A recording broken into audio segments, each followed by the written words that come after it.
quiero manifestar el agradecimiento a esta oportunidad de poder compartir esta clase con cada uno de ustedes. Yo trabajé mucho tiempo en el organismo judicial, trabajé de oficial, de notificador. Estuve mucho tiempo en los juzgados, en donde los juzgados veían de todo. Era juzgado penal, narcoactividad civil, delitos contra el ambiente laboral, y uno veía de todo en su mesa, allá por el año 1993, 92. Y uno, era una situación bastante de mucha carga laboral, y a veces uno pensaba que era difícil graduarse. Sin embargo, les digo que lo que realmente aprendí del derecho, que aprendí realmente de los tribunales, fue estando en el organismo judicial. Fue ahí donde realmente aprendí. Un año en el organismo judicial equivalían a varios años de estudio. Porque realmente ahí es donde uno aprende, donde uno ve la práctica, en donde la teoría se vuelve realidad, en donde uno comprende cómo es la justicia y cómo es en realidad toda esta situación de poder dar a cada quien lo suyo. Y he platicado con el licenciado Cortés y le he dicho, bueno, vamos a apoyarlos porque yo también fui parte del organismo judicial. Y miran ustedes cómo la vida me ha sido tan bendita para mí, la vida ha sido tan hermosa, que muchos de los que fueron mis jueces me tocó el destino ser posteriormente su maestro en maestrías, en doctorados. Muchos de los que fueron mis colegas en los juzgados me tocó ser profesores de ellos en la Escuela de Estudios Judiciales. Y la vida pues me ha ayudado mucho, inclusive la magistrada que en ese momento me dio la oportunidad de ingresar posteriormente, fue mi alumna. Esas son bendiciones que a uno le tocan que vivir y que pasar, y yo agradezco a Dios toda esta situación. Déjenme decirles que admiro mucho su trabajo. En las manos de ustedes es donde realmente está el quehacer de la justicia. Déjenme decirles que no es fácil estar en los tribunales. Es un estrés, un cansancio, y posteriormente ir a estudiar. Yo no sé ahora con todo esto de la tecnología, a mí me encantaba dar clases y yo me preparaba para dar clases. Ahora yo tiemblo y me asusto a usar toda esta tecnología, todas estas cuestiones telemáticas. Asustado estaba hace unos momentos de que no funcionaba bien la cámara. Y vean ustedes, hace unos días yo di un curso y a varios abogados, eran 150 abogados, y muchos con miedo de machucar un botón. Estamos en una transición y todo viene a unos cambios telemáticos, tecnológicos, a unos cambios cibernéticos, a unos cambios de la tecnología. Hoy las investigaciones criminales ya no van a ser a través de levantamiento de cadáveres. Hoy aparatos tienen todo controlado, la digitalización cibernética, los controles telemáticos en el teléfono, que le pueden ver a usted la ubicación, dónde está, dónde duerme, qué dice, qué va a hacer, con quiénes se... Ahora todo es tecnológico. Inclusive yo estaba viendo las aulas virtuales que a través de Meta se está utilizando, y cómo se utilizan los avatares y los teléfonos dimensionales para estar en clases y para poder ver a otras personas a través de estos teléfonos. Y también, por ejemplo, la Corte Interamericana de Derechos Humanos hoy hace audiencias digitales, y uno se sorprende. Ahora bien, también hay límites de todo esto, porque en la valoración de la prueba, en la valoración del testimonio, en la valoración de los juicios, uno tiene que tener la inmediación, ver los gestos, ver a los ojos de quien interroga. Y tiene que haber muchas cuestiones. Hay cuestiones de hecho y de derecho, pero también hay cuestiones que sí se necesita la presencia indubitable de todo esto. También hay unos cursos hoy en Salamanca sobre inteligencia artificial. hay unos cursos en Salamanca de resolución de conflictos a través de la inteligencia artificial. Y uno se sorprende cómo va la tecnología. Ahorita en China ya está el 6G, nosotros estamos todavía al 2G. Y vean ustedes, a veces yo estoy con el teléfono o la computadora y me trabo, llamo a mi hija, a mi hijo para que me vengan a destrabar y somos transicionales en todos estos campos tecnológicos, pero esta de las transiciones tecnológicas permiten que hay valores, que hay principios que no varían, que no cambian. Lo que vamos a ver de hoy no va a ser una charla, no va a ser una clase en donde se le va a poner a usted, colega, lo que dice la ley, porque sería ridículo de que yo viniera solo a leer lo que está en la ley, porque ustedes ya la leyeron. ¿Sí? Y más ridículo pretender decirles cuáles son los delitos que no son permisibles, si ustedes fueron los primeros en asustarse cuando entró esta ley y los primeros en asesorar a los jueces cuando ya van a principiar las audiencias, porque muchos de los jueces le piden a uno asesoría. Y me recuerdo yo tenía que ayudar a mi juez y uno ahí va aprendiendo y se las va espantando. Bueno, ingresemos con la primera presentación, con la primera diapositiva.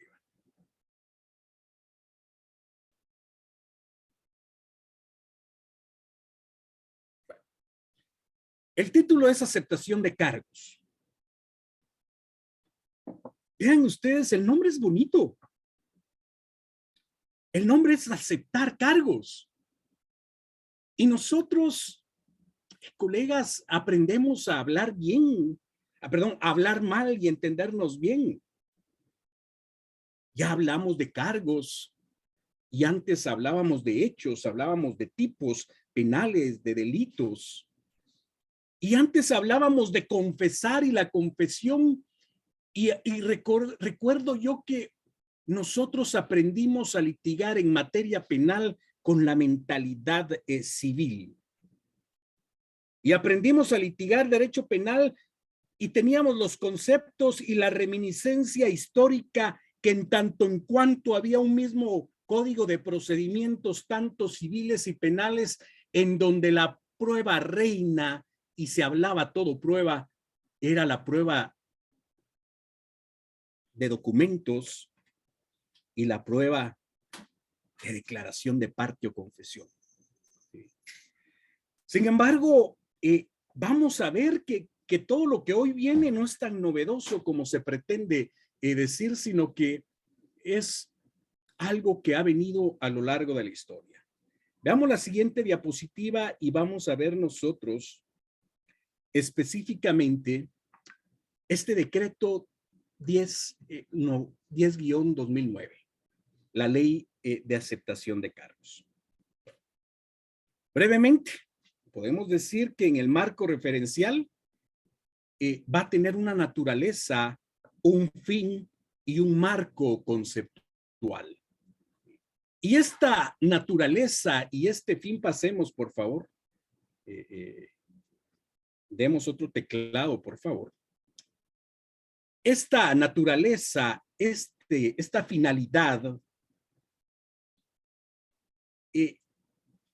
la tenemos de que es un procedimiento especial, esa es su naturaleza. Un procedimiento como otros que existen. Su finalidad es un mecanismo anticipado de salida al proceso penal, la cual va a otorgar beneficios para el que confiesa y una reparación efectiva para la víctima.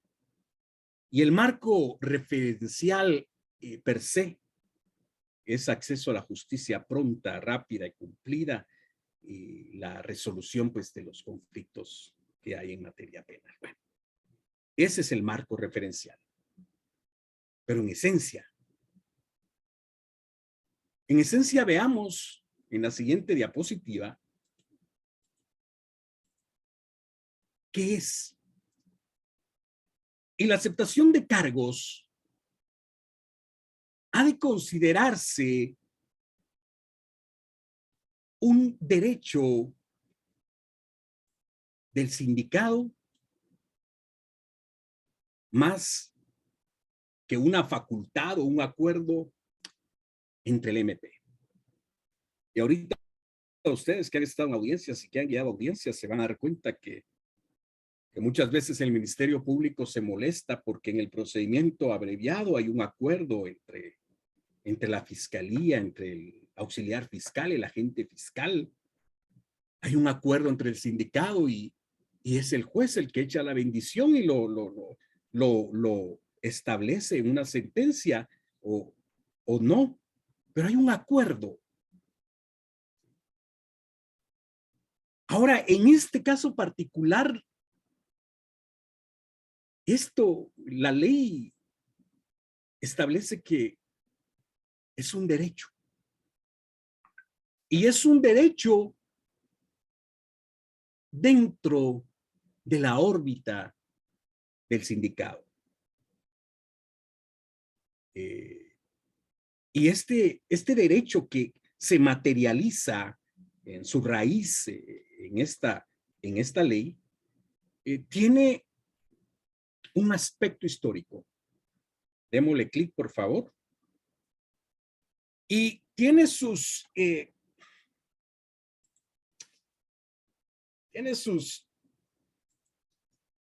aspectos en dos instituciones interesantes. Uno de ellos tiene su aspecto en lo que es el plea barnim y en lo que es la institución de la Conforma. En el plea barnim es una institución anglosajona de la angloesfera que se ha dado particularmente en Inglaterra, en Estados Unidos, en Australia, en Nueva Zelanda, en Canadá.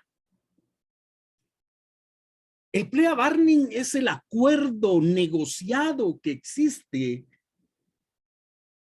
entre el attorney general o el attorney o el fiscal gringo anglosajón, el abogado y el sindicato para llegar a un acuerdo.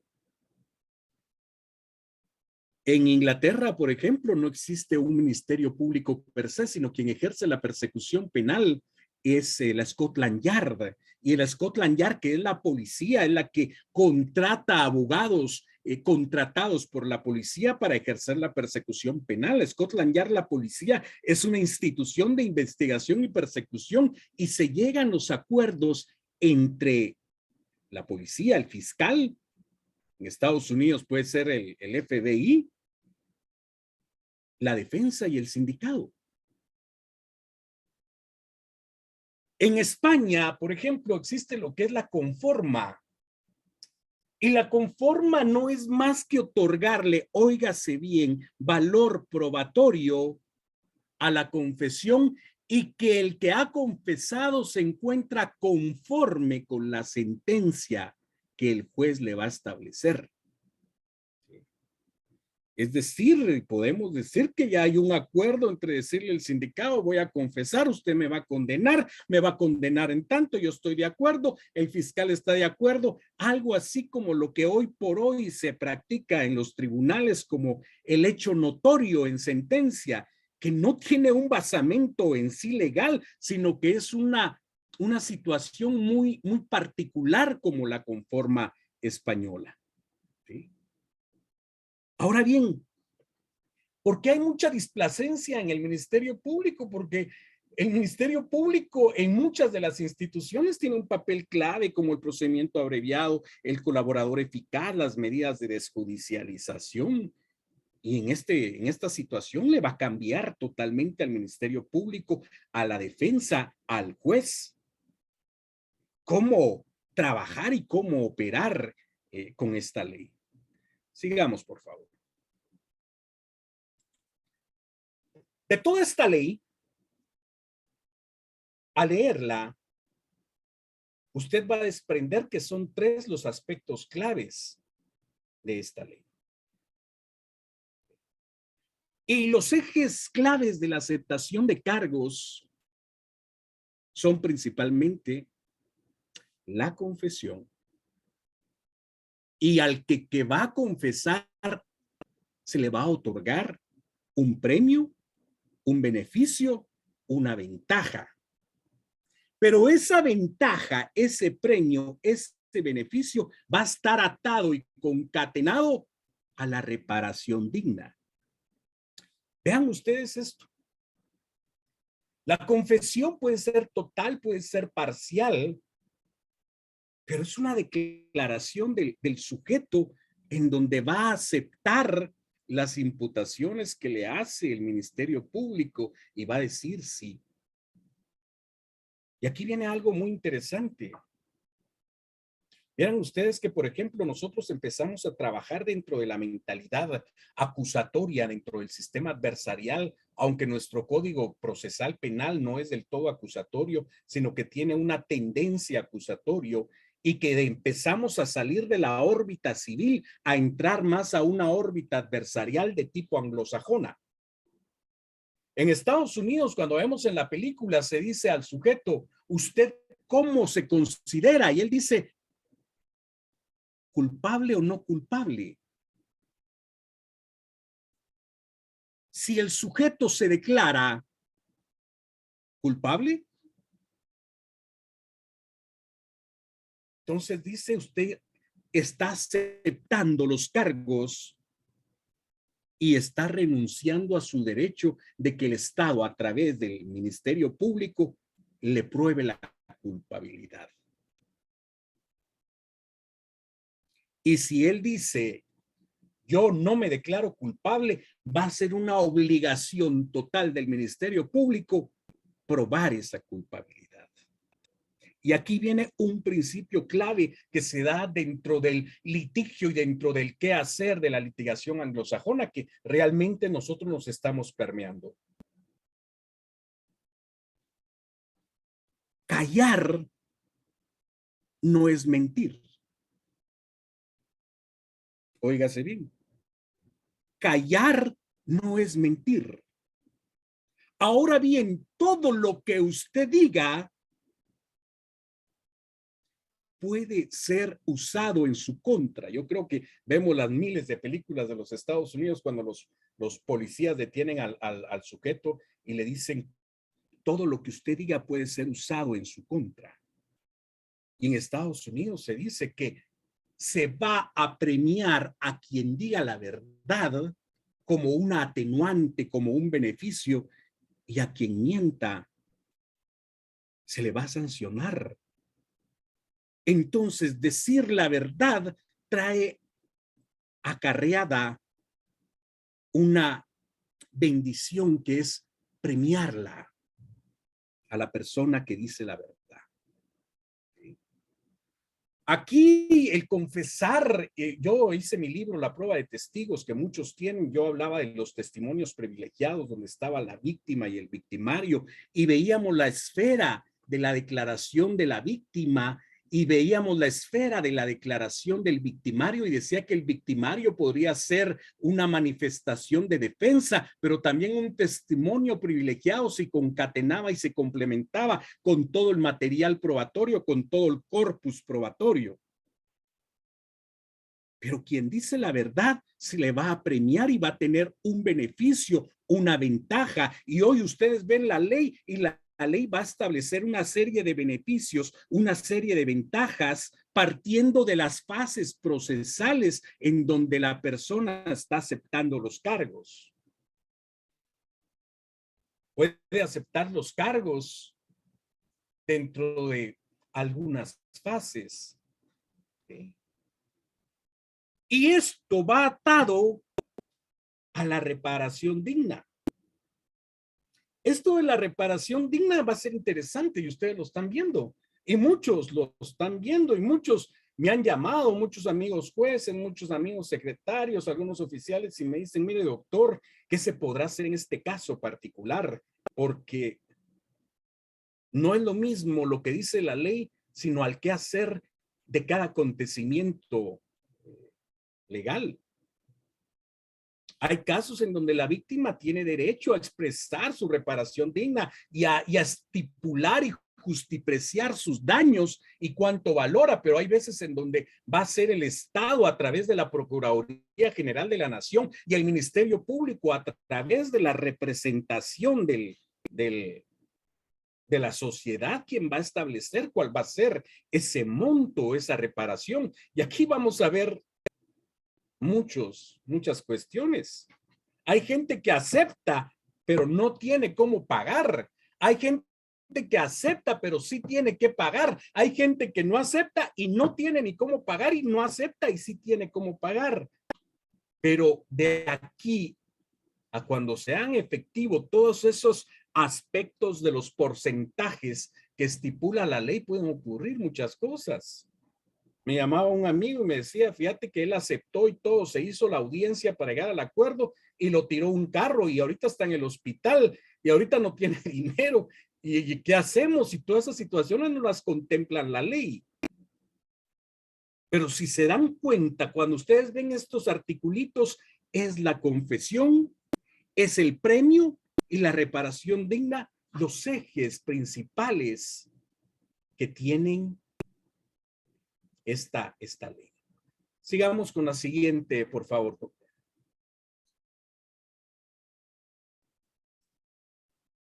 Ahora, yo he visto, miren ustedes, hoy yo ya estoy dando clases desde hace mucho tiempo. Y hoy muchos de mis alumnos pues son los que están dando las conferencias en el colegio de abogados, en diferentes instituciones, y eso me alegra en gran medida, me honra en gran medida, porque veo que de una u otra forma lo que he enseñado en las aulas universitarias ha servido y hoy es momento de que ellos brillen y de que ellos también compartan el conocimiento y compartan sus ideales por una Guatemala con derecho y con justicia. Pero ahora bien, hay máximas jurídicas que se han establecido como principios claves para la aplicación del derecho y de la justicia. Por ejemplo, uno de los grandes teóricos del derecho, Luigi Ferraioli, fue el que en Italia escribió su libro Garantismo, teoría del garantismo, y de entre ellos hablaba el garantismo penal. Otro de los grandes autores, por ejemplo, don Pedro Dorao Montero, allá en España, hace muchos años, hablaba del derecho penal protector de los supuestos criminales. Y todos estos brocardos pues han sido establecidos en principios latinos y se convierten en fundamentos y axiomas claves para qué hacer del derecho. Y veamos, por ejemplo, estos postulados, estos brocardos jurídicos.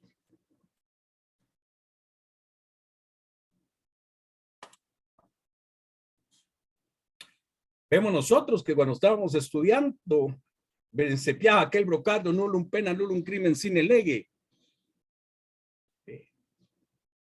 Brocardos tales como nulla accusazione sine investigazione sine giudicazione. Pero en teoría esto es clave. No hay delito, no hay pena, sin delito y sin ley. La pena está aparejada al delito y el delito está aparejada a lo que establece la ley. ¿Se recuerdan ustedes? Principio de legalidad. ¿Sí? Veamos el otro brocardo que es clave, colegas, que es clave, amigos queridos. No hay acusación, ojo, sin investigación y sin judicialización. Debe haber controles judiciales o controles para verificar la investigación y para que haya una adecuada acusación. No se puede acusar sin investigar, ¿sí? Y no se puede investigar si no hay controles. Veamos el tercer nivel de esto. Nullo iudicio sine contradicciones sine accusazione, dice. No puede haber un juicio sin que haya contradicción y sin que haya acusación. ¿Sí? Y es decir, tiene que haber una contradicción, tiene que haber una acusación. Y esto es clave. Y esto subrayémoslo y guardémoslo en nuestra impronta mental, que no hay sentencia sin juicio y sin pruebas. Para que haya una sentencia, tiene que haber un juicio y obviamente tiene que haber pruebas. Las pruebas dan fundamento para que el juzgador llegue a su juicio y emita la respectiva sentencia. Y aquí está la clave de esta ley y está la clave para poder resolver muchos entuertos. Ojo, no se condena por confesar, sino se condena porque existen pruebas que fundamentan y se concatenan con la versión del confeso. ¿Sí? No se le va a decir al juez, no te condeno yo, sino te condena tu boca por haber confesado. Cualquier persona hoy se le puede llevar a juicio, puede confesar que mató al padre Chemita, que mató a Cristina Ciecaviza, puede decir que mató a Tecumumán y como él lo dijo, se le condena aunque no hayan pruebas. Resultaría ilógico, ¿verdad? Para que él confese y acepte la confesión y los cargos que se le indilgan, debe de haber un soporte probatorio y un material probatorio de tal circunstancia que lo que él declare y lo que él manifieste se vaya concatenando y relacionando con lo que se han establecido en los cargos. Y aquí yo quiero, a partir de hoy, que quede algo muy claro. Que a partir de hoy ustedes que están en los juzgados, a ustedes que les llegan muchos abogados, a ustedes que les llegan a consultar magistrados y le dicen, mire usted qué opina, o llegan abogados y le dicen, mire usted qué piensa. Empecemos a decir que una persona cuando es imputada, no le es imputado un hecho. Me recuerdo yo que cuando hacíamos los memoriales civiles, yo lo hacía a máquina y de repente apareció aquellas brother que era una computadorcita y ahora ha cambiado todo eso en audio.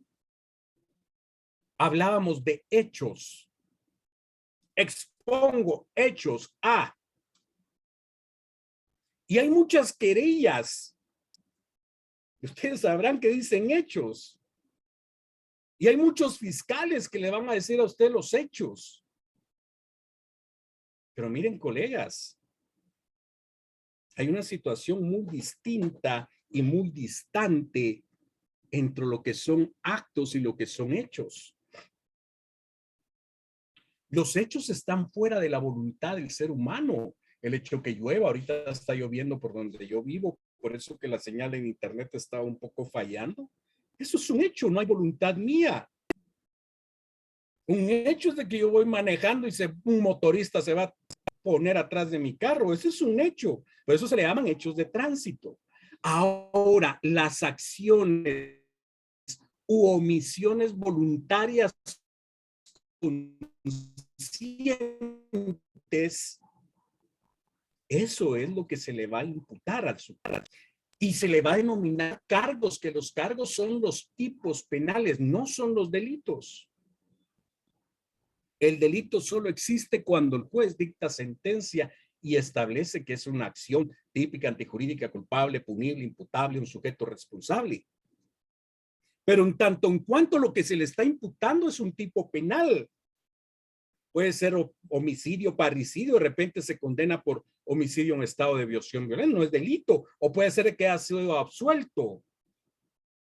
El tipo penal es lo que se le indilga y lo que se le va a denominar cargo. Sigamos con el siguiente, por favor.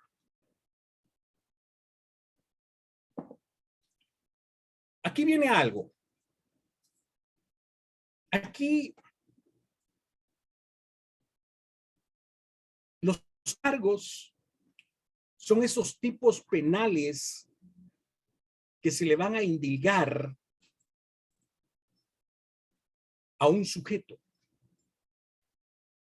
Y esos tipos penales, para que sean realmente cargos, tienen que ser conscientes, voluntarios, y que el sujeto tenga conocimiento que está transgrediendo la norma. Los tipos penales son los que establece en las normas jurídicas del Código Penal y en las leyes especiales. Pero ya delito va a ser cuando el juez en sentencia se le dicte como responsable del delito. Pero en las primeras diligencias a él se le imputa un tipo penal, un cargo penal. ¿Comprendemos diferencia de tipo y diferencia de delito? ¿Sí? Sigamos, por favor. Bueno. Ahora bien, el fin del proceso penal no es una sentencia.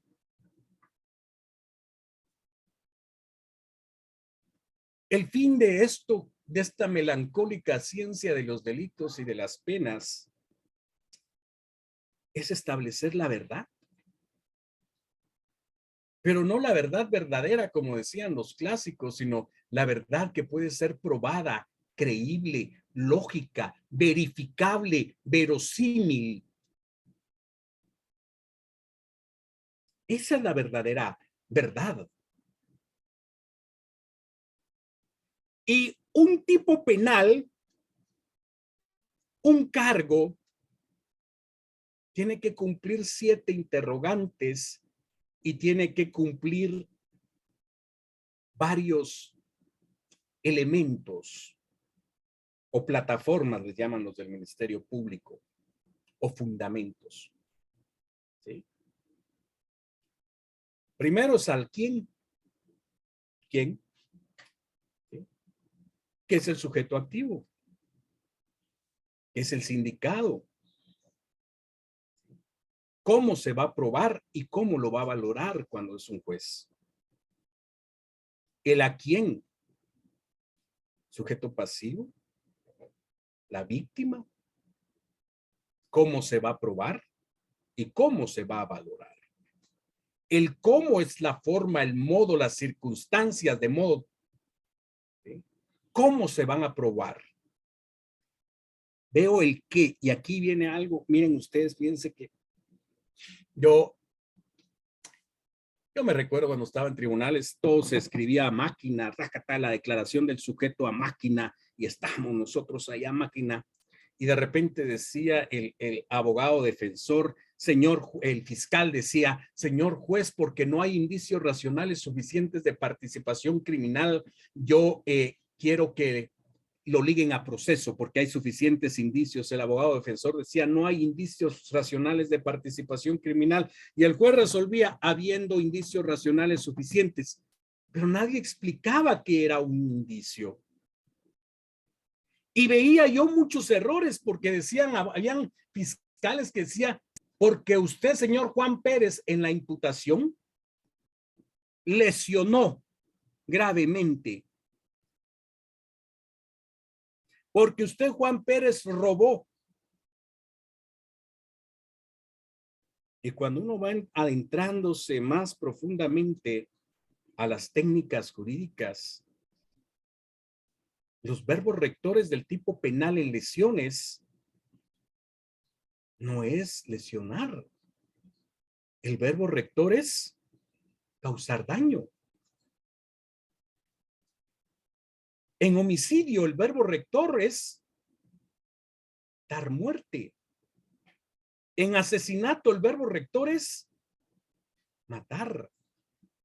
En ejecución extrajudicial, el verbo rector es privarle la vida a una persona, y en femicidio son otros los verbos rectores, pero son esas acciones ar, er, ir que aparecen en el tipo penal. Robar no es delito, tomar cosa ajena es delito.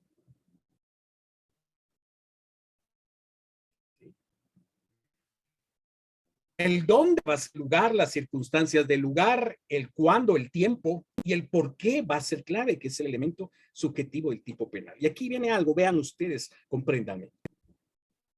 Nosotros en Guatemala hablamos mal, pero nos hemos entendido muy bien a tal punto de que hemos hecho a lo largo de nuestra vida sinónimos de cosas que no son sinónimos. Imputar es técnico, legal, científico, e intimar es otra forma de ver la cuestión. La imputación es técnica, la intimación no es tan técnica, sino es el relacionamiento. Quien imputa es el fiscal. Por eso es una cuestión técnica.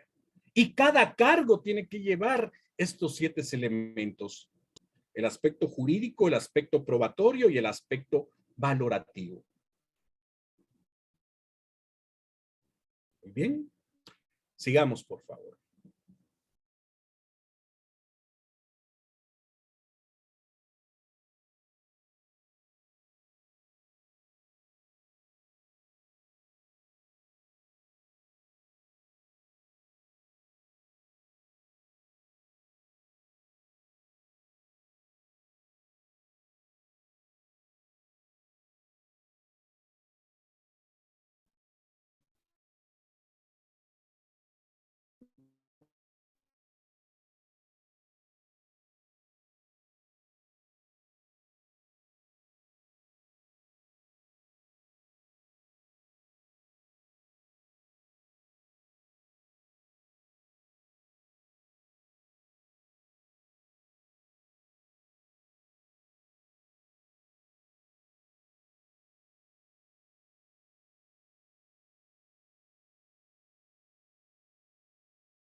No sé si me escucha.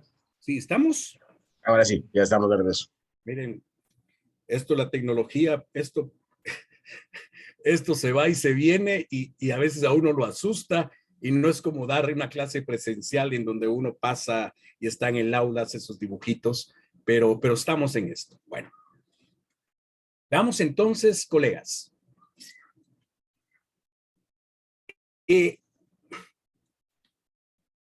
Vean ustedes,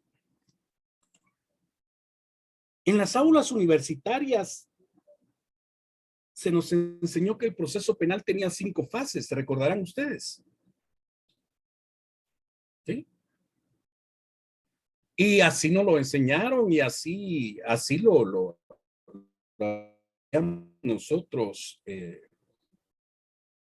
estudiado.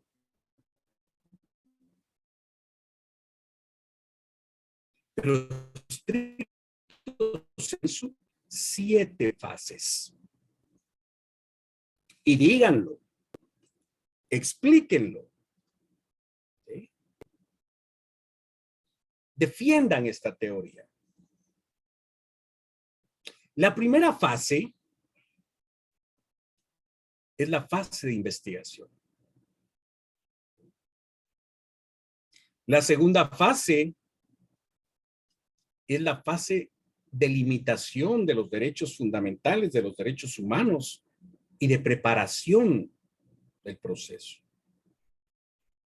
La tercera fase es la fase intermedia o de depuración. La siguiente fase, la cuarta fase, la fase de juicio. Y la quinta etapa es la fase de ejecución. Ahora, ¿y la otra fase? La fase de impugnación. Esa es transversal, común a todas las fases. Y tenemos la fase de información que vamos a verla más detalladamente. En la primera fase de investigación, colegas, aquí quien es el que investiga, quien tiene la esfera de la investigación en esencia, es el fiscal en sede fiscal. No hay control jurisdiccional, no hay controles, no hay plazos, no hay tiempo. ¿Cuánto de plazo tiene una investigación, por ejemplo, en el caso Padre Chemita? Lleva años y todavía siguen investigando. En el caso Cristina Ciecadizas llevan años. el Ministerio Público tiene cantidad de mora judicial y ahí están los cantidades de expedientes de hace 20 años en investigación. Y ojo, el proceso penal en la fase de investigación tiene 3 niveles. En la fase de investigación en sede fiscal, a través de la administratocentrismo del Ministerio Público, tiene la sospecha positiva, la duda y la sospecha negativa. Si hay sospecha positiva, si hay una denuncia de un hecho, de un acto catalogado de delito, el Ministerio Público investiga con la simple sospecha, tiene la obligación de investigar con la simple noticia criminis. Pero si hay una sospecha negativa y se corrobora, se desestima en sede fiscal, se archiva, se desestima. Pero si se tiene duda, el Ministerio Público está obligado a investigar, ¿verdad? Cuando el Ministerio Público ya no tiene sospechas, vean ustedes, en esta fase de investigación, ¿se puede aplicar la ley de aceptación de cargos? No. En esta fase en el Ministerio Público, ¿qué se aplica? Ahí se aplican los procedimientos desjudicializadores, criterio de oportunidad, suspensión condicional, se llega a un acuerdo, colaborador eficaz si se quiere, pero no se puede pedir la aceptación de cargos. La investigación es mínima, es sencilla, es solo una sospecha. Pero cuando la investigación se robustece, pasamos a la siguiente fase, a la fase de limitación de los derechos. No hay derecho humano absoluto, todos los derechos tienen límites. ¿Y quién es el que limita los derechos? Es el juez. La intimidad, la privacidad, la integridad, el patrimonio, todo lo limita el juez. La fase de investigación en sede fiscal no tiene tiempos. Puede precluir, pero no hay un tiempo en sí. Pero la fase de preparación, ya no estamos hablando de sospechas, sino estamos hablando de probabilidad positiva, probabilidad negativa. Y si hay probabilidad positiva, es porque ya hay una investigación con suficientes elementos y se le presenta al juez. Y ya el juez limita derechos. Ya hay plazos, 6 meses, 3 meses, 15 días, 20 días. Si hay probabilidad negativa, pues se pide la desestimación, la falta de mérito, la duda. ¿Será que la falta de mérito, el caso de dudas, cierra el proceso? No. En investigación, en la fase del Ministerio Público, si hay duda, se sigue investigando. Y en la fase de limitación de derechos, si el juez tiene dudas, se sigue investigando. Pasamos a la tercera fase.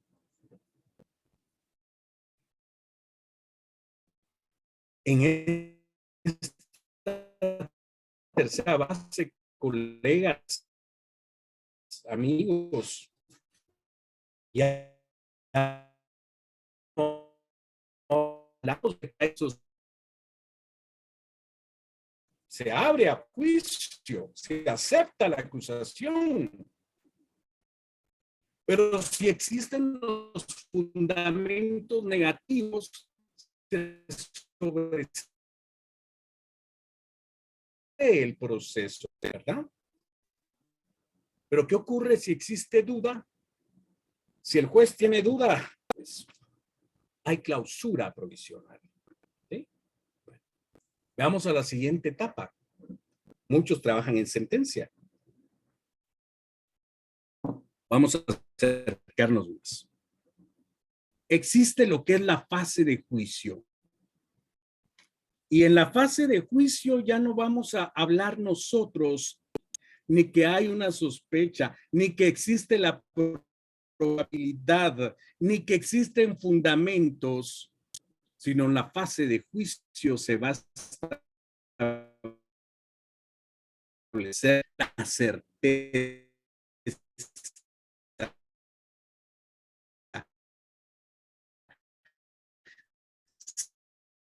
Si hay certeza,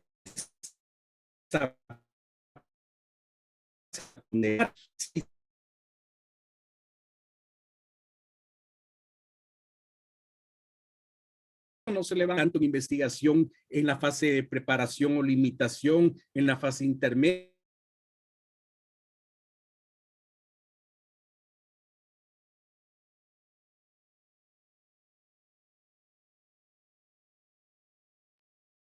Doctor Ludwig, no sé si me escucha. Y ahora sí, en la fase de juicio, ¿sí? En la fase de ejecución también se puede impugnar. ¿Sí? Y la última fase, la séptima, investigación, preparación, intermedia o depuración, juicio, ejecución, la impugnación, y la otra fase es la fase de información. Vean ustedes, recuerden que no se puede litigar a través de los tribunales. Yo no voy a ir a un medio de comunicación a presentar un memorial, pero el Ministerio Público tiene la obligación de informar a la población. Y también el sindicato tiene el mismo, a través de la igualdad y el derecho de armas, de expresar a la población y también de informarse. Todos los casos en Estados Unidos se utilizan los medios de información. El caso O.J. Simpson, el caso Amber y Donny Depp, se manejó mucho la información. Y inclusive hay maestrías hoy en Salamanca que le hablan al abogado cómo puede pararse a los medios e informar adecuadamente a la población, porque se hace el gran alboroto, agarraron a un sujeto lavador de 1,000 quetzales y se le hace todo, y de repente después de los medios nadie dice, ¿sabe que fue absuelto? Todo calladito, ahí quedó. El agua tirada al suelo, ¿quién la recoge? Entonces todo esto se ve y se analiza. Ahora, en la fase de impugnar, ahí se va a imputar, ahí ya se va a declarar.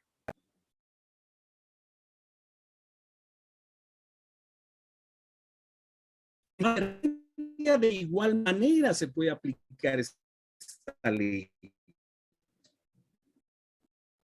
En la fase antes de abrirse a debate, ¿sí? Pero tenemos que tener la lógica de estas 7 fases procesales. Sigamos, por favor.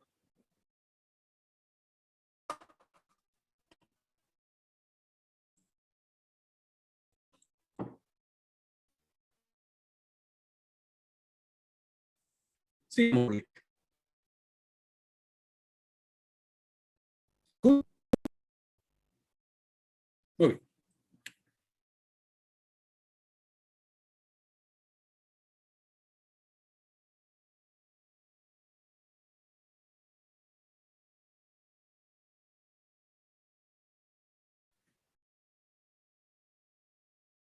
Y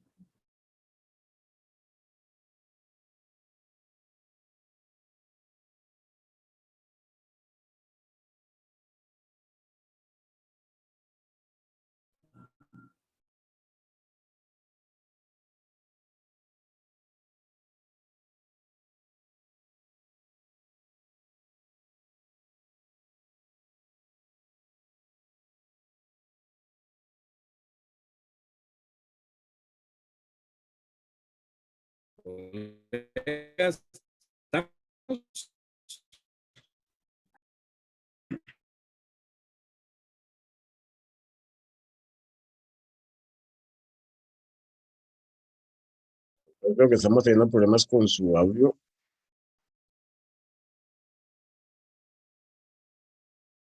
levemente. No sé si me podía verificar la ¿Me señal. escuchan? Ahí está, ahora sí.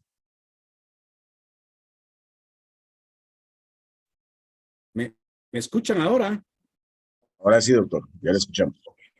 Miren, esto parece telenovelas, va por pedacitos también.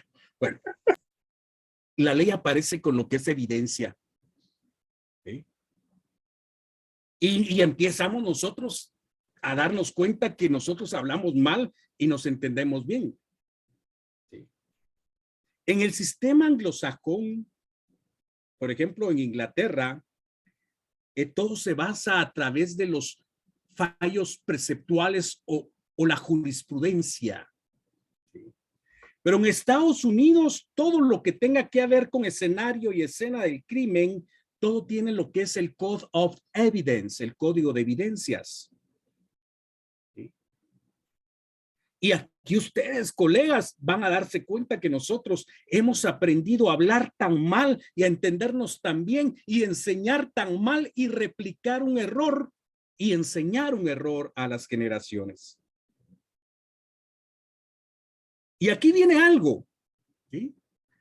En el Ministerio Público hay un muerto, ahí hay un muerto, dos están chupando y se mataron. Y todos dicen, ahí va, esta es la escena del crimen. Y no es así, colegas.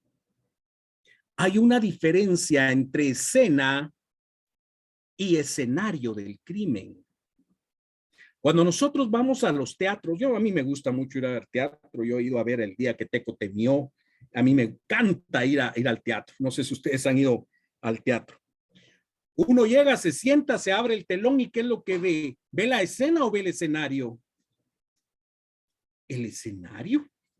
¿Sí? Luego suben los actores, el protagonista, el antagonista, ¿y qué hacen? Hacen las escenas y las escenas llevan a un desenlace. Se bajan los actores y ¿qué quedó? El escenario. Cuando el fiscal llega al lugar donde ocurrieron los actos, él no llega a la escena, él llegó al escenario y del escenario mentalmente pretende construir la escena. Y dentro del escenario va a hallar evidencias, y aquí viene lo que es el concepto anglosajón de evidencia, que es lo material, lo tangible, lo visible, lo perceptible a través de los sentidos, y que pueda en algún momento dado protegerse, guarnecerse. Todo lo que es cadena de custodia, todo lo que es evidencia, nosotros los abogados los ignoramos, ustedes los fiscales también, todo esto está en protocolos internos del Ministerio Público. Creemos, consideramos en la buena fe del fiscal, pero el abogado tendría derecho de visitar el escenario del crimen, tendría derecho de ver cómo se hizo las necropsias, tendría derecho de ver muchas cosas. Y aquí viene lo que es evidencia e indicio.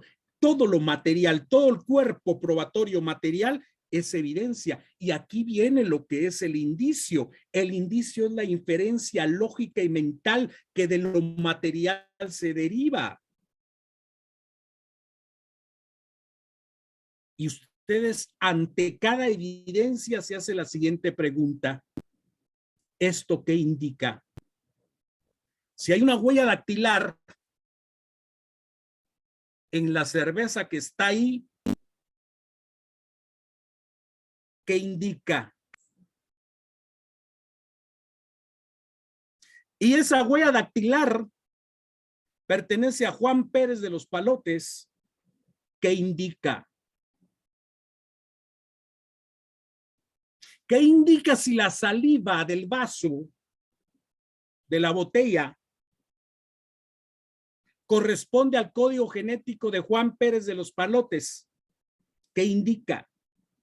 Si hay un zapato Caterpillar 46 de este vuelo y cuando se hacen los allanamientos el mismo zapato 46 está en la casa del sujeto y está con sangre de la víctima, ¿eso qué indica? Si se le incautó el teléfono y ya aparecen amenazas y problemas y todo, ¿eso qué indica? Si hay un video que se resguardó, un documento digital que se resguardó, ¿eso qué indica? Y aquí viene la teoría de los indicios. Presencia, contacto, móvil, subterfugio, comunicación, violencia, etcétera, etcétera. Miren la lógica. Y los medios de investigación son aquellos de que nos va a hacer el Ministerio Público, inspecciones oculares, levantamiento de cadáveres, pedir informes, las partidas de defunción, todo lo que hace el Ministerio Público en sede fiscal. Y los medios de convicción es solo cuando el juez logra convencerse. Dice, yo llegué al convencimiento con esto.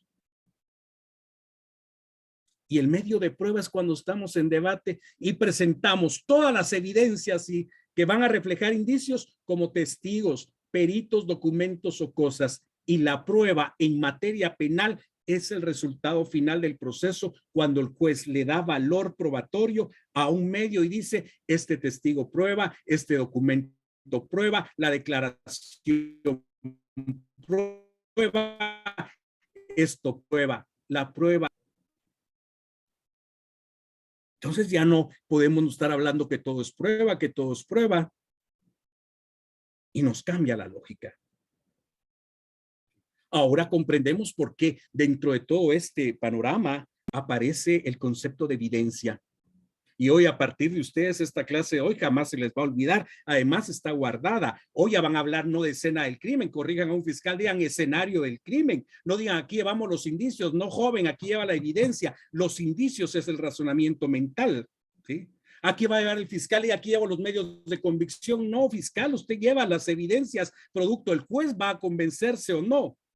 Y aquí no son las pruebas es cuando ya el juez le da valor probatorio. ¿Por qué hablamos así? Porque aprendimos a litigar en materia civil y a todo le premiamos prueba de documentos, prueba de esto, prueba del otro. Y nos cambia la mentalidad. Sigamos con la siguiente, por favor.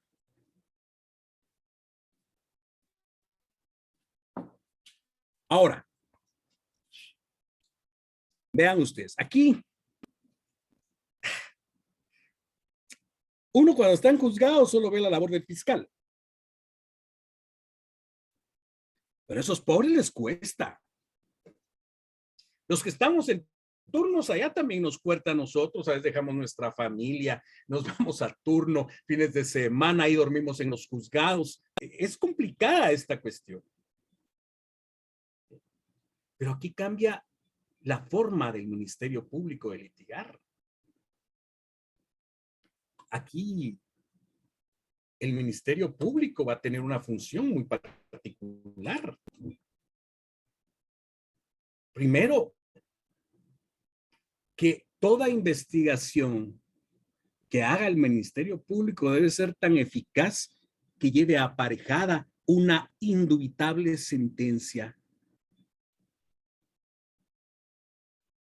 ¿Qué implica esto? Que el auxiliar fiscal, el agente fiscal, el fiscal distrital, el de sección, cualquier fiscal, cuando hagan imputaciones, acusaciones, ya tiene que tener la mentalidad de llevar cuestiones de agravantes y atenuantes, la justipresación del daño causado, la reparación digna, porque si el sujeto acepta, él no puede decir yo no estoy de acuerdo para que acepte los hechos. Los cargos. El fiscal, primera aclaración, a veces en delitos de turno, cuando uno está en turno, el fiscal tiene que ser tan pronto, tan hábil de llevar ya en la mente una justipresación del daño causado, si se quiere reparar ahí la acción civil. Debe de llevar todas las agravantes y las atenuantes. Y esto tiene mucha complicación. Complicaciones, por ejemplo, que lleva aparejada que el principio no distingue ni de cosa juzgada. Y ojo, ustedes los que están en alto impacto y en delitos de alto impacto y donde se ven delitos de criminalidad organizada, ¿qué pasa si el Ministerio Público dice que él es cómplice y él acepta los cargos, se le condena a la mitad, sale, tiene los beneficios y después en la investigación se dio cuenta que él era el cabecilla, el autor, el capo? ¿Podrá volver a ser juzgado por los mismos actos? Ya no. Todo eso tenemos que ver. Por eso el fiscal tiene que saber cuándo es más conveniente un colaborador eficaz. Eso no necesariamente lleva aparejada sentencia.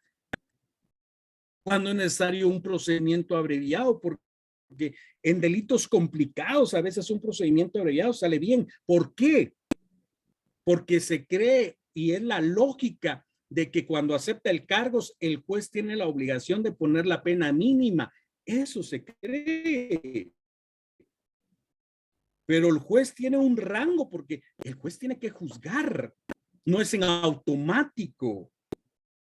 Y pueda que le ponga la mínima o la máxima, pero ¿cuál es el beneficio? Que se le reduce a la mitad. Y también tiene que estar consciente de que tiene que tener recursos suficientes para pagar la reparación digna, porque de nada sirve aceptar los cargos y después no va a tener el dinero suficiente para pagarse, le van a revocar los beneficios. Y la actividad del fiscal, ¿qué tiene que hacer? Inmaculada. Y aquí me decían uno, me han llamado, me dicen, mire doctor, no hay nada. Y el sujeto aceptó, ¿qué hacemos? Si no hay pruebas, ¿qué lo indilguen? ¿Qué lo responsabilizan? ¿Qué le señalan? ¿Qué tiene que hacer el juez? Condenarlo sin pruebas solo por su declaración. ¿Sí? Son otros aspectos que tenemos que ver. Y aquí viene la declaración del sujeto. Aquí no es, señor, antes de que inicie la audiencia, señor juez, yo acepto los cargos. La cuestión es cuáles cargos.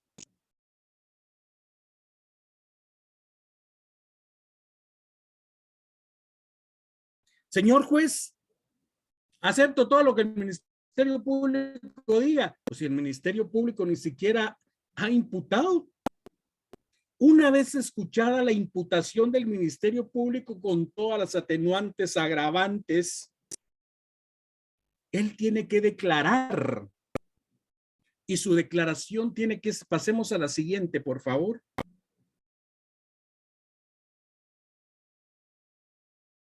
Démosle otro, ahí está. La declaración de él tiene que ser, uno, creíble, lógica, verosímil. ¿Qué significa verosímil? Sujeta a corroborarse, voluntaria, consciente, bajo supervisión del letrado, y todo lo que él diga se tiene que concatenar y complementar con todo el material probatorio puesto a disposición del juez. Imagínense que él se declara culpable y no fue él, fue otro.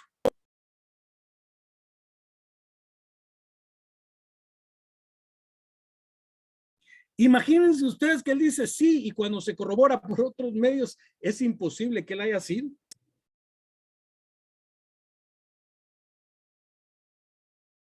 ¿Qué pasa si el otro pretende encubrir a otro? Todo eso es clave en esta ley. Pasemos a la siguiente, por favor.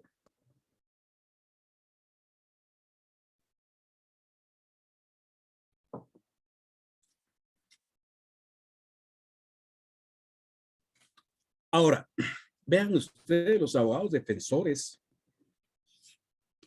A veces, cuando uno está en tribunales, uno tiene mucha práctica, pero ojo, la práctica en la calle, uno tiene que ser muy vendedor, uno aprende a ser psicólogo, uno aprende a ser muy compatible. A veces creemos de que toda la vida vamos a estar en tribunales y de repente nos graduamos, salimos de tribunales y tenemos que ir a pescar a nuestros clientes. ¿Sí? Y con nuestros clientes tenemos que ser psicólogos, empáticos, tenemos que ser no solo conocedores, sino tenemos que saber tratarlos bien. ¿Sí? Y el abogado tiene que escucharlo.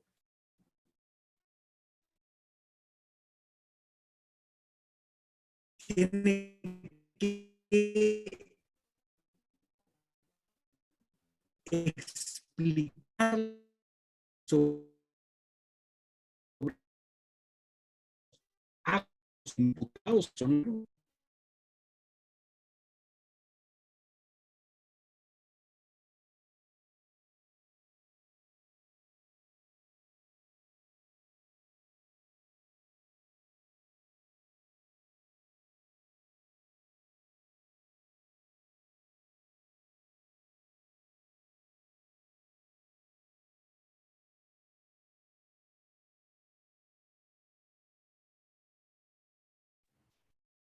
¿Me escucha?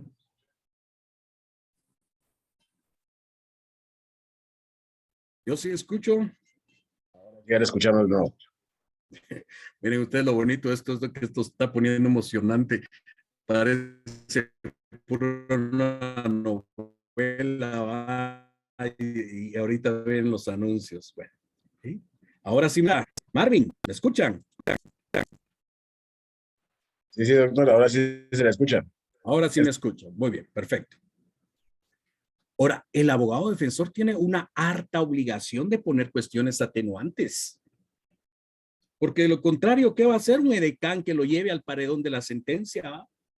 Bien entacuchado el abogado, bien bonita la abogada, bien enlocionada, que solo lo acompaña para el paredón de la sentencia. Tiene que proponer atenuantes y evidencias y explicarle con claridad que la responsabilidad civil y la reparación digna proveniente del delito que ya aceptó y que va a estar en la sentencia, tiene que pagarse.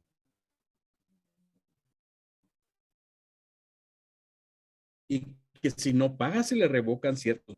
Y de los mecanismos que tienen para llegar a ese acuerdo. Sigamos, por favor.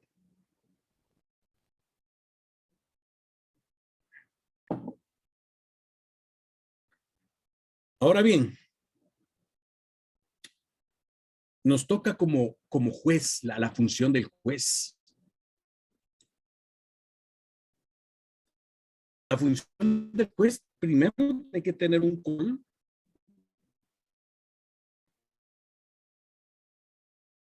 jurisdiccional de las resoluciones de la Corte Suprema de Justicia, de la jurisprudencia que se tiene, de los fallos constitucionales y del convencionalismo del proceso. Y los invito, mis estimados, muchos ya tienen mis libros, Teoría de la prueba de testigos, la sana crítica razonada. Hoy estoy escribiendo y terminando de escribir el libro Juicio Justo, que va a estar en sus manos. Y la función del juez va a ver, en primer lugar, es ver las capacidades físicas y psíquicas del peticionario. Verificar si los cargos tienen limitantes y limitaciones para ver si se aceptan o no se aceptan. Por ejemplo, hay tipos penales que no son aceptables. Y ojo, ustedes como asesores del juez tienen que estar conscientes que la simple confesión y la aceptación no es suficiente para condenar. Y ojo, si hay sentencia, tiene que haber juicio. Y el juicio constituye la ponderación que hace el juez de todas las atenuantes, de todas las agravantes y expresarla en su sentencia. Sigamos, por favor.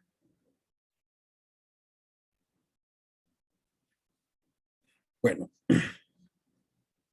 acá tenemos que ver 4 instituciones que son claves para poder ir desmembrando esta situación. La aceptación de cargos, el procedimiento abreviado, el colaborador eficaz y el hecho notorio. Veamos que en la aceptación de cargos su naturaleza es que va a ser un derecho del sindicado. Y en el procedimiento abreviado va a ser un acuerdo entre el sindicado, el MP y con la autorización del juez. Y en el colaborador eficaz es de que es un acuerdo entre el MP y el sindicado. Y en el hecho notorio va a ser acuerdo MP, sindicado, juez. Y ahí se queda. Los límites en la aceptación de cargos, el límite está contenido en la misma ley que establece cuáles sí y cuáles no. En el procedimiento abreviado, límite es la pena. En el colaborador eficaz, el límite está contenido en los beneficios dados en la ley de criminalidad organizada, es decir, todo lo que puede existir. Y en el hecho notorio, pues los límites es el acuerdo total entre la imputación y la pena. En la aceptación de cargos siempre va a haber una sentencia condenatoria. El procedimiento abreviado, ¿no? En el colaborador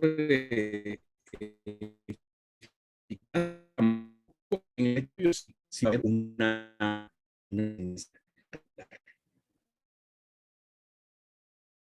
¿para qué los recursos? Hoy por hoy el que más recursa en esta ley es el Ministerio Público porque no está de acuerdo con que el juez haya puesto la pena mínima. ¿Y qué pasa si la rechaza? ¿Qué recursos establece? ¿Y qué pasa si no lo acepta? Y nos vamos a la ley del organismo judicial a darnos cuenta que existen recursos para decretos, para autos y para sentencia. Si usted va a imputar, va a impugnar una sentencia, es para una sentencia. Si usted va a impugnar un auto, la apelación es de un auto. Si usted va a impugnar un decreto, es otro los recursos. Y ahí nos vamos nosotros configurando que esta ley de una u otra forma va a traer beneficios, porque de plano va a traer, pero también va a ser un poco complicado cuando son casos de criminalidad organizada. Y también hay gente, ustedes se dan cuenta, nosotros hemos tenido experiencias en juzgados que hay gente que roba por hambre, que tiene necesidad.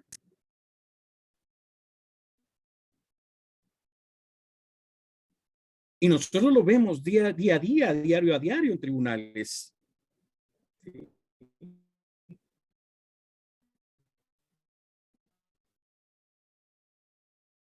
Ahora, sigamos, por favor.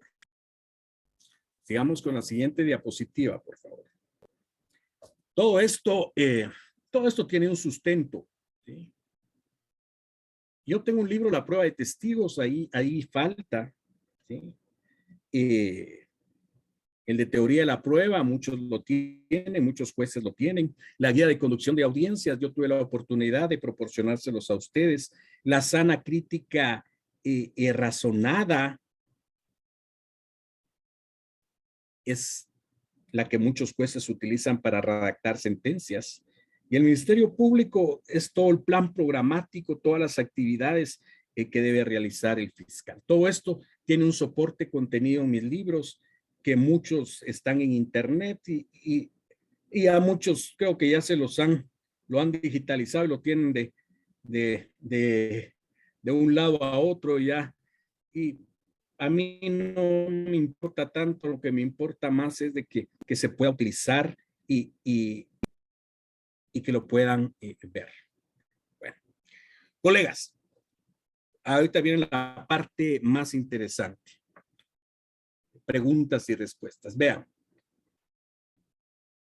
se les va a dar un diploma de participación, ¿sí? Pero yo siempre he sido de la idea de que no hay que regalar los diplomas a diestras y a siniestras, como cuando fuera aquellos arroces que tiran en los casamientos en los pueblos. Yo creo que también aquí en la capital, que tiran los arroces a diestras. Sí. Yo creo que las cosas deben de ganarse honrada, legítimamente. Por eso, en la academia, que es la que está dando este diploma, debe haber un soporte legal para este de que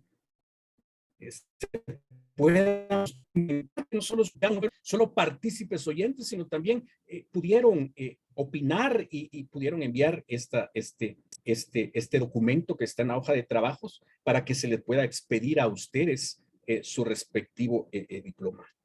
Yo creo que este es el principio para que sigamos pudiendo platicar y entender. Particularmente les comento, a mí me ha tocado dar clases en doctorados y postdoctorados. Y me recuerdo, miren ustedes, cuando yo daba clases en la licenciatura eran 400 en una clase en San Carlos. Hoy en doctorados tengo 20, 15 y en postdoctorados tengo 6, 7, 8. Entonces, estoy, mis estimados amigos, colegas, para que ustedes puedan preguntarme lo que bien les corresponda.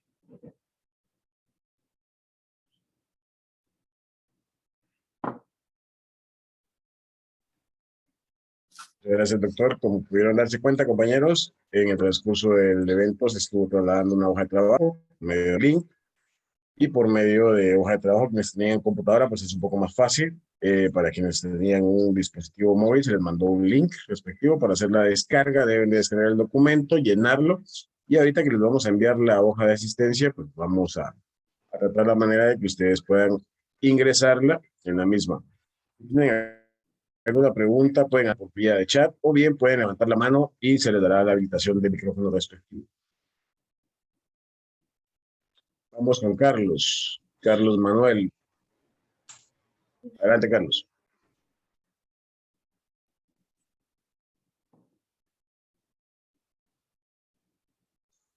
Que solo se le activó Carlos Manuel. No sé si quisiera hablar.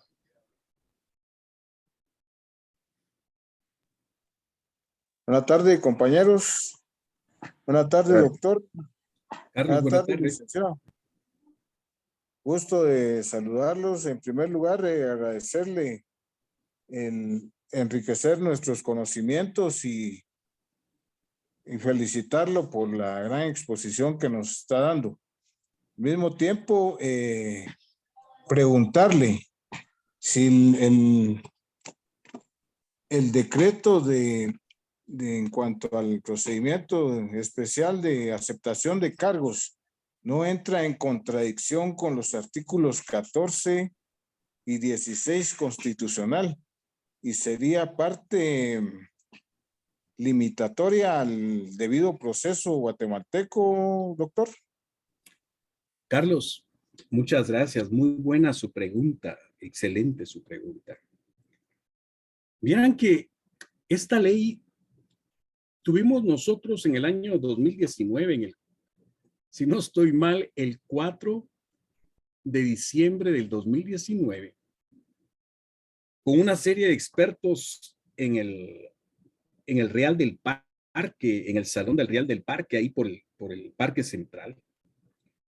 Y empezaba esta ley, la analizábamos y habían muchos colegas que decían que existía una inconstitucionalidad. En ese caso, inclusive el Ministerio Público planteó una inconstitucionalidad y por eso esta ley quedó suspendida mucho tiempo. La ley en algún momento tiene muchas cuestiones. Hay un principio, por ejemplo, que no hay prisión por deuda, ¿verdad? Es un principio natural. Pero tenemos esta ley que usted acepta el cargo, tiene la pena, pero no tiene el cómo. Y por no tener el cómo, va a ir aparejado a su condena. ¿Sí? O sea, hay una cuestión. La Corte de Constitucionalidad manifestó de que no habría ninguna inconstitucionalidad en esos artículos, ¿sí? Y que por lo tanto era constitucional. Yo particularmente, yo tenía muchas mis reservas. Una de mis reservas es de que parecía que la ley estaba para beneficiar a otro tipo de delincuentes y para beneficiar en ciertos casos Mickey Mouse, que en un momento dado podría darse, pero en casos difíciles era la justificación de la responsabilidad del daño. Y en tipos como lavado de dinero, criminalidad organizada, esto va a ser de mucha dificultad, porque la Procuraduría General de la Nación representa al Estado, pero el Ministerio Público representa a la sociedad. Y cuando hay bienes jurídicos tutelados difusos en donde hay una persona agraviada, sino que es la sociedad, el Ministerio Público tiene que representar los daños. Pero imagínense que han habido casos donde el Ministerio Público pide 15 playeras para un equipo sacagoles de Atezcatempa, por ejemplo, como reparación digna. Entonces, todo esto iba a dificultar, pero particularmente yo respeto mucho su opinión. Yo creo que usted va mucho más allá. La Corte Interamericana de Derechos Humanos también habla de estas cuestiones, de estos beneficios, y es más, yo podría aseverar y asegurar que por varios principios como de derecho penal mínimo de última ratio, el principio de humanidad, el principio de derecho penal premial, debería de ponerse las penas mínimas a este sujeto, a los sujetos que aceptan esto, ¿verdad? Sin embargo, todos los caminos llegan a la CC y la CC ha establecido de que esto es constitucional y ahora ya es una realidad, mi estimado Lick. Y agradezco mucho su pregunta. Muchísimas gracias. Vamos con Gustavo Marroquín. Adelante, Gustavo.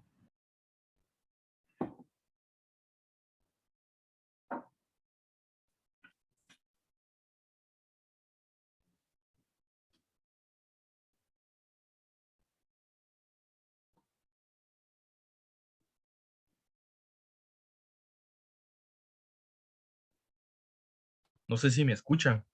Escucho, Gustavo. Muy buenas tardes. Pues muchas gracias por esta exposición. Pues gracias por el uso de la palabra. Distinguido doctor, fíjese que mi pregunta radica en lo que es la audiencia intermedia. En la audiencia intermedia hay una audiencia que se llama ofrecimiento de pruebas. Entonces, mi pregunta es, ¿se le puede pedir al juez contralor, al juez de primera instancia, el procedimiento de aceptación de cargos antes de esa audiencia de ofrecimiento de prueba? ¿Será que es viable esa solicitud?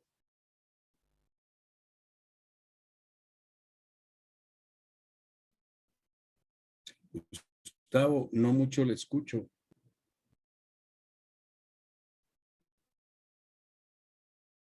Gustavo, no le escucho. Cha. No sé No, si Gustavo, no le escucharon mi escucho. pregunta. Fíjese, doctor, no sé si me escuchan ahora.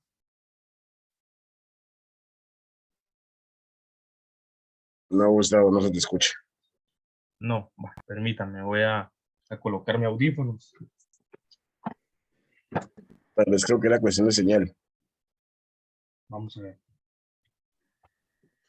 No sé si me escuchan en este momento. ¿Doctor, usted le escucha? Sí se me escucha. Permíteme, se lo estoy Gustavo, revisando. sí.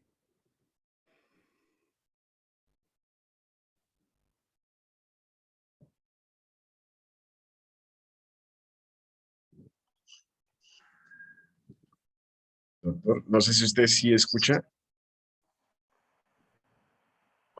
Buenas tardes. No sé si me escucha, doctor. Ya, Gustavo, ya recuperamos la señal. Miren ustedes, esto da miedo a veces, ¿verdad? A veces uno da un teclazo y apaga todo, y a veces da un teclazo y manda fotos que no debe, y se va la señal y uno se asusta. Pero ahora sí, le escucho, Gustavo. Muy bien, doctor. Fíjese, doctor, que mi pregunta radica en lo que es la audiencia intermedia. En esta audiencia intermedia hay una dentro de la misma que se llama ofrecimiento de prueba. Entonces, ¿será viable pedirle al juez contralor, al juez de primera instancia, que el proceso penal se ventile por el proceso de aceptación de cargos antes de la audiencia de ofrecimiento de prueba? ¿O usted considera que ya no es Sí, viable licenciado. esa solicitud? Sí, licenciado, sí se puede realizar. La ley va estableciendo mínimos y máximos. En primera declaración es más beneficio, en otras etapas menos beneficios, etcétera, etcétera, ¿verdad? Pero sí, ¿sabe qué es lo complicado, Lick? Y eso lo van a saber ustedes, porque ustedes son los que ponen las audiencias, ¿sí? Ustedes son los que van viendo el asunto que estas audiencias son privilegiadas y no pueden haber plazos sobre plazos. ¿Sí? El asunto es de que hay audiencias que también son importantes de primeras declaraciones y esto lo privilegia tanto la ley que en un momento dado tiene que darle el espacio correspondiente. Y otra de las cuestiones que se da en esta situación es de que pueden haber muchas circunstancias que ocurran en esta audiencia. Yo creo que sí puede darse esto. Muchos han sido complicados en quién va a conocer qué juez es el que tiene el expediente o el juez que todavía tiene la fase o quién es el que va a conocer. Hay muchas formas de establecer esto, ¿verdad? Y es en tanto en cuanto el expediente se encuentre dentro de la esfera particular del juzgado, ahí se puede realizar.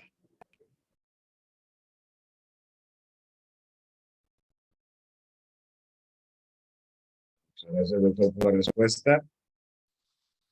Vamos ahora con la pregunta de Yuri.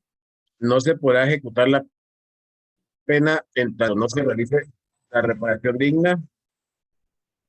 Sí, esa es una de eso es uno de los óbices, porque hay veces que el juez de ejecución puede revocar ese beneficio y hay veces en donde se revoca de igual manera la cuestión porque no se tiene los elementos. O porque un caso particular, miren, un señor aceptó y todo de que había dado un cheque de una cantidad mínima y que aceptó la cuestión de cargos, iba a quedar la pena mínima, se iba a establecer la fecha y lo tiró un carro.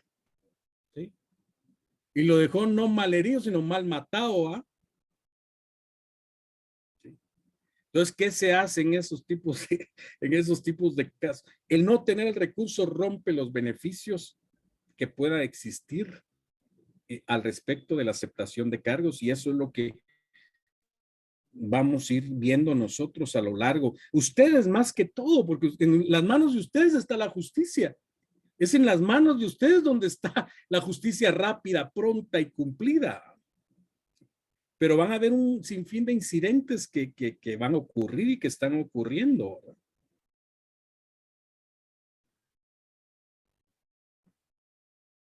Definitivamente, que todavía seguirán ocurriendo nuevos. Señorita Lisa, se me perdió una pregunta y no de lo que hizo. Acá está. Esta pregunta la hace Asti. En la reparación digna, ¿quién debe verificar el cumplimiento de la misma? En el sentido que se dejen pagos mensuales. Ya viene la cuestión de la ejecución. Esto se tiene que remitir a los tribunales de ejecución pertinente, que son los que van a controlar si se cumple o no se cumple la medida respectiva.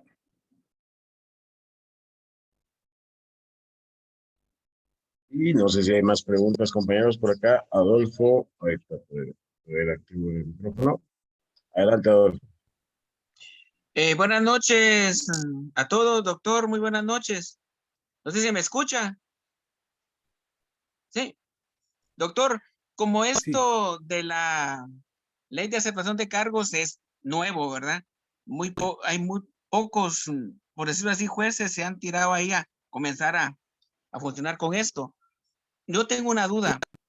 ¿En qué momento hay que hacer cumplir la reparación digna o pagarla o cumplir con la imposición de la misma? Ya para el proceso de la aceptación de cargos. Le comento, doctor, es que fíjese que en algunos casos lo que hacen es que ellos de entradita le dicen, mire, señor juez, ya había un acuerdo previo, se pagaron los 10,000 quetzales, bueno, entonces véngase, entonces comencemos con el procedimiento especial y se terminó. En otros casos, al final le dicen, mire, reparación digna es tanto, tiene que pagarlo.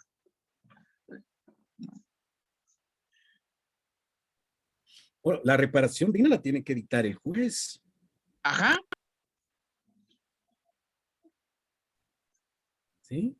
La reparación digna no es el acuerdo tanto entre la víctima y el victimario. La reparación digna tiene que estar establecida en sentencia. Ajá.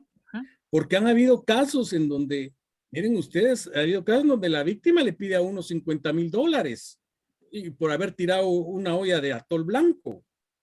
¿Sí? Sí. Entonces, uno como juez, uno tiene que justipreciar y ponderar y valorar. Y la reparación digna no constituye solo pagar los daños causados, sino hay otros elementos de la reparación digna, ¿sí? Que es viable, que es posible, una disculpa, todo lo que da la jurisprudencia de la Corte Interamericana de Derechos Humanos sobre la reparación digna son otras posibilidades que pueda darse para la víctima, pero tiene que estar en sentencia, ¿sí? Y la sentencia ya forma parte de todos esos aspectos importantes, ¿sí? Ujú. Y es que fíjese, doctor, Casi que yo no, solo casi se me va un poquito la... tal vez se me escucha ahí.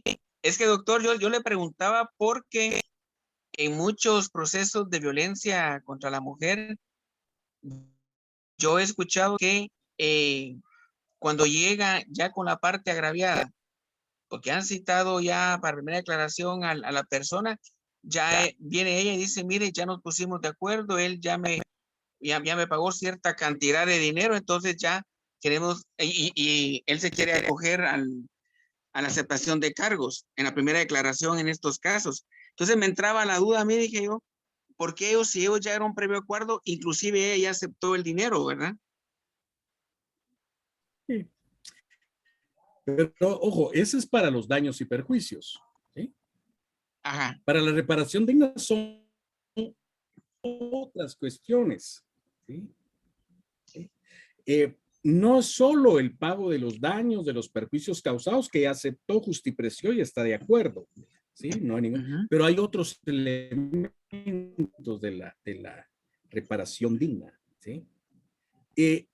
Miren, la reparación digna, yo quisiera, si me permitieran otra vez, poder dar una plática sobre la reparación digna. Porque la reparación digna no solo constituye los daños y los perjuicios causados provenientes del delito aceptado, ¿sí? Es más, la reparación digna va a ser complicado en casos en lavado de dinero. Eso va a ser complicado. ¿Sí? La reparación digna en casos, por ejemplo, de portación ilegal de arma de fuego, ¿y a quién va a reparar dignamente? ¿Sí? Todo esto es parte de mucho que tenemos que analizar. Yo creo que vamos a dejar para próximas clases este tipo de conferencias y yo lo voy a dejar por ahí, ¿sí? Y este es el principio, si me lo permiten, de que sigamos conversando más temas. Para mí es mucho privilegio, doctor Osiris, y para Lique Cortés poder platicar. Yo creo que a ustedes les colaboré con la guía de conducción de audiencias. Ahorita estamos haciendo la guía de conducción de audiencias con esta audiencia de reparación digna. Vamos a ver cómo se les puede facilitar este aspecto. Y ojo, yo quiero platicar con el doctor Osiris, que ahí me está. A mí me han, cuando yo doy unos certificados de la academia, a veces me llaman de instituciones, el MP, el organismo judicial, y otros me dicen, mire, ustedes otorgaron sí, y todo va corroborado, ¿sí? Todo va como atestado, ¿verdad? Entonces a veces uno sí fue fulano de tal, fue el licenciado fulano de tal, número de teléfono tal, fue a tal curso, su diploma tiene tal cuestión, y uno va y uno. ¿Por qué? Porque ahora en adelante ustedes tan fácil es que ponerse un diploma de Harvard y ya lo pasa como bueno. Entonces todo esto es clave. Colegas, me hubiera gustado estar un poco más tiempo con ustedes. Yo estoy para servirles. Para mí es un privilegio colaborar. Hoy tuvimos un bagaje de conocimientos que nos cambió la forma de ver el derecho y de ver la justicia. Y espero que pudiera aportar más para su léxico, ¿sí? Cometer un error es de humanos, corregir un error es de sabios, repetir el error es de perversos y enseñar el error es maligno, ¿sí? Entonces ahorita ya saben que no es escena, no es escenario, no es evidencia, no es indicio, que el proceso tiene 7 fases, que la reparación digna no constituye solamente los daños y perjuicios, ¿sí? Que todo tiene que ver con la confesión, ¿sí? Que hay diferentes tipos de recursos, ¿sí? Y que los beneficios pues tienen que verse según las fases procesales, ¿sí? Entonces ya con esta me despido, dijo Vicente Fernández. Entonces, esto Un está momento, grabado y me lo van a pasar anteriormente. un momentito, doctor, antes de que se me despida de todo, déjeme hacer la entrega de un certificado que hemos preparado para usted por parte del Sindicato Solidaridad, Trabajo y Justicia de Trabajadores del Organismo Judicial de la República de Guatemala, Centroamérica. Y les entregamos el presente certificado al doctor Ludwig Villalta por su participación como facilitador en la masterclass, gratuita para todos los afiliados de Sontrack con el tema Ley de Aceptación de Cargos, impartida el 9 de septiembre del 2022, con la firma seglar de nuestro representante, secretario general, licenciado Marco Antonio Cortés Juárez. Agradezco su participación, doctor, y claro que sí, cordialmente invitado para una próxima conferencia. Creo que por ahí salieron ya 2 o 3 temas para conferencias que programaremos ahí con usted poquito a poquito e iremos viendo los tiempos, que también eso a veces afecta. Y pues lastimosamente la lluvia también que nos afecta en estos sectores, en el sector virtual, que es el área más complicada para la docencia.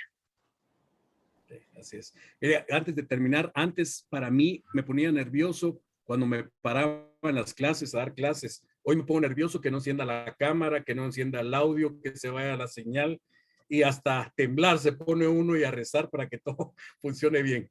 Colegas, la mejor de las tardes, qué gusto verles, saludarles y cuenten con un servidor y un amigo. Bendiciones.